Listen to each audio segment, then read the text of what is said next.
Fisherman's Gospel Jesus descended on a Tuesday at 3:47 p.m., materializing in the middle of a Target parking lot in Akron, Ohio. A woman loading paper towels into her trunk didn't notice.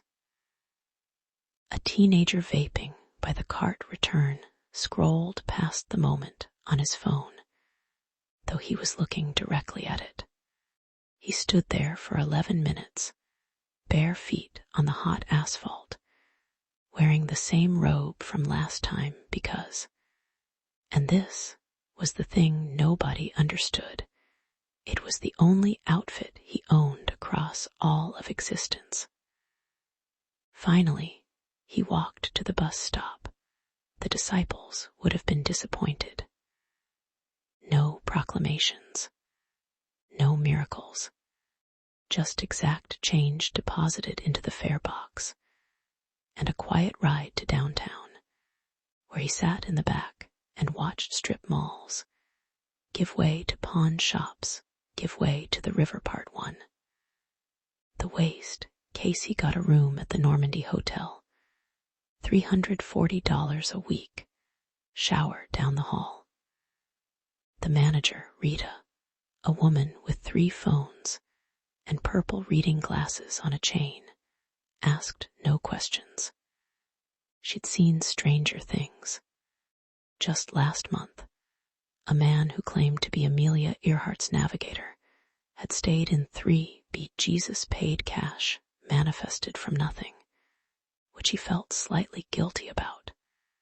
But then again, he'd invented economics, so maybe it evened out. He started drinking on Wednesday. Not wine. Bourbon. Cheap bourbon from a plastic bottle that he bought at the bodega run by Mr. Choi, who sold lottery tickets and kept a cat named Presidential that slept on the beef jerky display. "You look sad," Mr. Choi observed. "I died for everyone's sins," Jesus said. "That's rough, buddy." Bourbon tasted like burning and forgetting, which was exactly right. He sat in his room and watched game shows with the sound off.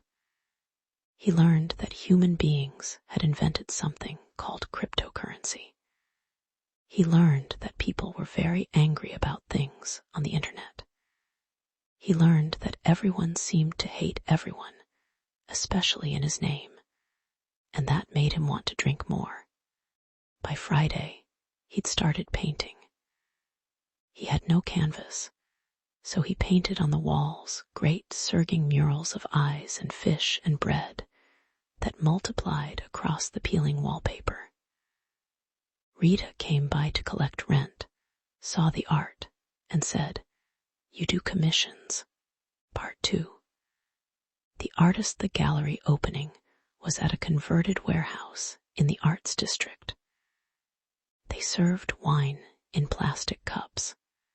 A man with a mustache made entirely of wax told Jesus his work was visionary, really, a kind of Neo-Byzantine maximalism. Jesus had titled the show, "I Came Back, and all I got was this lousy apocalypse." One painting showed the Last Supper, except everyone at the table was on their phones.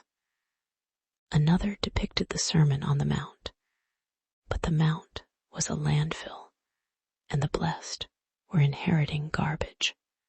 His masterwork, a 12-foot canvas, showed crucifixion after crucifixion after crucifixion, stretching into infinity, everyone crucifying everyone else in an endless fractal of suffering. A critic from the scene wrote, "The artist, who goes only by Josh, captures something essential about millennial disappointment." He was 2,025 years old, give or take, but he didn't correct her. He sold everything for $47,000. He gave it to Rita, who cried and said she could finally get her teeth fixed. Then he stopped painting.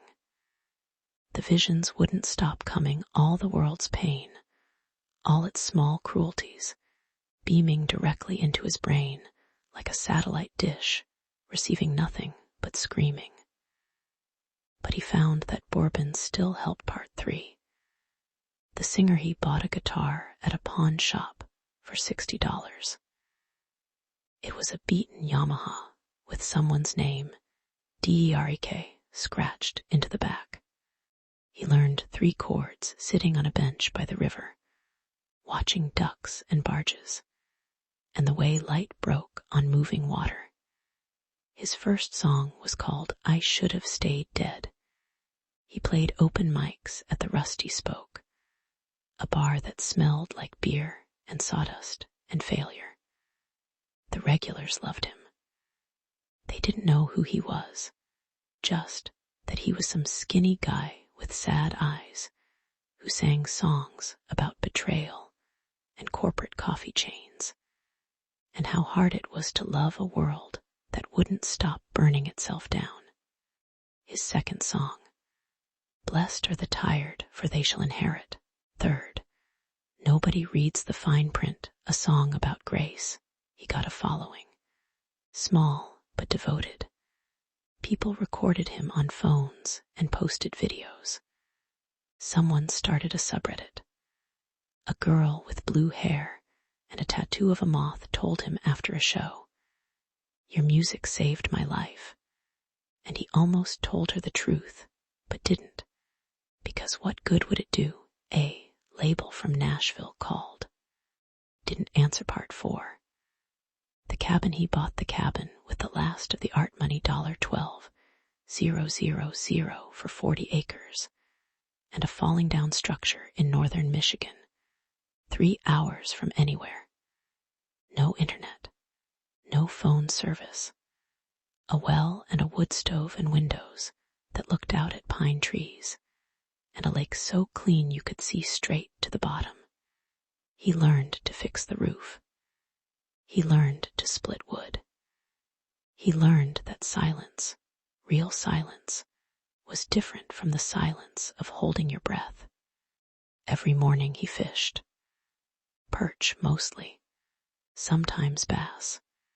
He kept what he needed and released the rest, his hands gentle in the water, the way they'd been gentle with lepers and children, and all the sick who'd come to him believing he didn't believe anymore.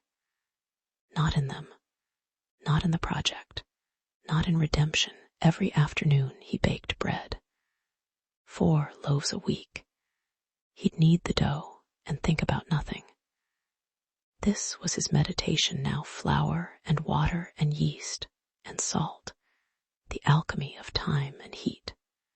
When the bread came out golden, he'd tear off a piece and eat it with butter and feel something close to peace. He named the chipmunk that lived under his porch Gerald. He didn't perform miracles, but he left Gerald peanuts part 5. The forgetting years passed. Maybe 5, maybe 50. Time moved differently in the woods, slow as sap, patient as stones. He stopped counting. He grew a beard, a real one this time, not the decorative thing from the paintings. He stopped drinking. He stopped writing songs. He stopped checking to see if anyone was looking for him. The dreams still came sometimes. Humanity, his failed children, tearing each other apart in increasingly creative ways.